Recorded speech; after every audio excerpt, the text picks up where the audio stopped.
ఆస్ట్రేలియాలో జాత్యహంకార దాడి కలవరం లేపింది. ఓ భారతీయ విద్యార్థిపై కొందరు దుండగులు దాడికి పాల్పడ్డారు. ఈ నెల 19న అడిలైడ్లో జరిగిన ఈ ఘటన ఆలస్యంగా వెలుగులోకి వచ్చింది. భారత్కు చెందిన చరణ్ప్రీత్ సింగ్ తన భార్యతో కలిసి బయటకు వెళ్లాడు.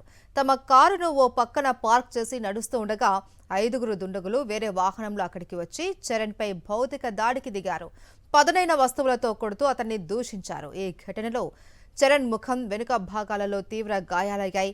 అపస్మారక స్థితిలో ఉన్న అతన్ని స్థానికులు ఆసుపత్రిలో చేర్పించారు. దాడికి పాల్పడిన దుండగుల్లో 20 ఏళ్ల వ్యక్తిని అదుపులోకి తీసుకున్నట్లు పోలీసులు తెలిపారు.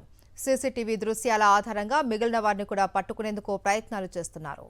తమ కారును ఓ పక్కన పార్క్ చేసి నడుస్తూ ఉండగా 5గురు దుండగులు వేరే వాహనంలో అక్కడికి వచ్చి చరణ్పై భౌతిక దాడికి దిగారు.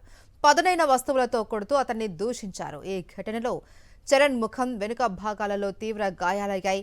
అపస్మారక స్థితిలో ఉన్న అతన్ని స్థానికులు ఆసుపత్రిలో చేర్పించారు. దాడికి పాల్పడిన దుండగుల్లో 20 ఏళ్ల వ్యక్తిని అదుపులోకి తీసుకున్నట్లు పోలీసులు తెలిపారు. సీసీటీవీ దృశ్యాల ఆధారంగా మిగిలిన వారిని కూడా పట్టుకునేందుకు ప్రయత్నాలు చేస్తున్నారు.